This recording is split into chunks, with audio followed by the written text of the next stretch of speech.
Akola pattern 1920 ते 2024 हे पुस्तक राजेंद्र भाऊ पातोडेंनी प्रकाशित केलं होतं.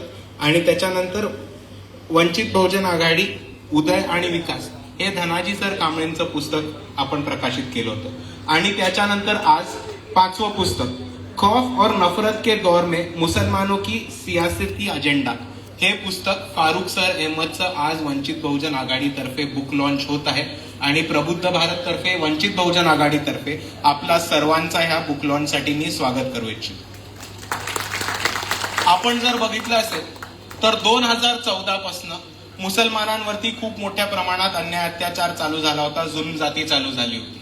आणि ह्याच अन्याय अत्याचाराला आणि बीजेपी आणि RSS कडनं झालेल्या या जुल्म जातीला वेगवेगळ्या टप्प्यांकडनं, वेगवेगळ्या क्षेत्रांमधनं, वेगवेगळ्या समाजांकडनं आणि वेगवेगळ्या संघटनांकडनं त्याचा विरोध झाला.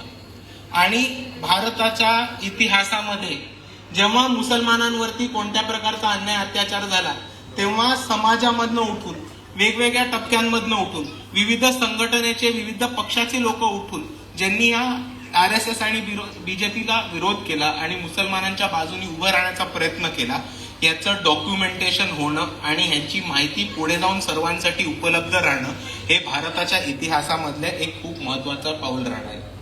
याच बाजूला मला अजून एक गोष्ट आपल्या सर्वांना सांगायची की आपण जर आंबेडकरवादी चळवळीकडे बघितलं तर आपला एक डाऊनफॉल किंवा सेटबॅक असा होता की बाबासाहेब आंबेडकरांनंतर खूप मोठ्या प्रमाणावरती डॉक्युमेंटेशन आपल्या चळवळीचं आणि साहित्याचं झालंच नाही.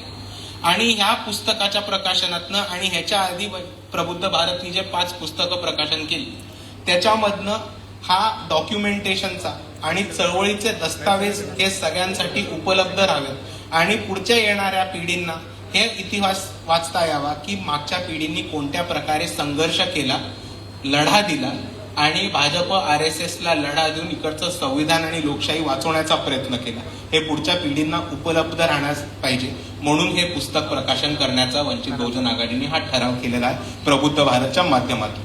आणि म्हणून मी आपल्याला एवढंच सांगायचंय की आज जे हे पुस्तक आपण करतो, प्रकाशन करतो, ते अतिशय महत्वाचं ह्याच्यासाठी आहे कारण मुसलमानांच्या न्याय आणि हक्कांसाठी फारुख सरांनी जो स्पीचेस दिलेत, फारुख सरांनी जो लढा दिलाय त्याचं एका बाजूला डॉक्युमेंटेशन व्हायलाच पाहिजे आणि दुसऱ्या बाजूला एक मुसलमान व्यक्ती आंबेडकरवादी भूमिका घेऊन, शाहू फुले आंबेडकरवादी पर्स्पेक्टिव्ह घेऊन, एका शाहू फुले आंबेडकरवादी पक्षाचा झेंडा हातामध्ये घेऊन जेव्हा भाजप आणि RSSला अंगावरती घेऊन लढत असतो आणि इकडच्या लोकांसाठी झगडत असतो तेव्हा त्याचं डॉक्युमेंटेशन होणं आणि त्याचा इतिहासामध्ये नोंद होणं हे खूप महत्वाचं आहे. आणि त्याच्यासाठी आज आपण इथे सगळे जमलेलो.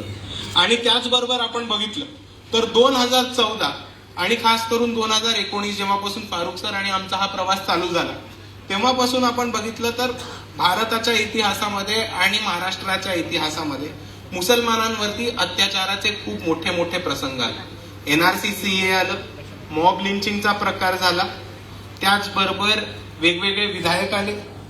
आणि ह्या प्रकरणामध्ये जेव्हा फारुख सरांचे स्पीचेसचं डॉक्युमेंटेशन झालं तेव्हा प्रत्येक छोटा मुद्दा असो, तो मुसलमान ऍक्टिव्हिस्टचा अरेस्टचा मुद्दा असो, NRC CA मुद्दा असो, मुसलमानांचे आयडेंटिटी पॉलिटिक्स असो, मुसलमानांचं असर्शन असो, मुस्लिम रिझर्वेशन असो किंवा मुसलमानांनी निवडून सत्तेमध्ये जाणं का गरजेचं आहे, या सगळ्याची नीट माहिती फारुख सरांनी त्यांच्या भाषणांच्या माध्यमातून दिली आणि त्याच भाषणांना आम्ही या पुस्तकामध्ये कैद करायचा प्रयत्न केला. म्हणून मी आपल्या सर्वांना पुढील वाटचालीसाठी शुभेच्छा देतो आणि खास करून फारुख सर अहमद यांना या पुस्तकाच्या खूप खूप शुभेच्छा देतो आणि ऑल द बेस्ट देतो. आपल्या सर्वांना जय भीम, सलाम अलैकुम, आदाब एवढं म्हणून थांबतो. जय भीम, जय संविधान.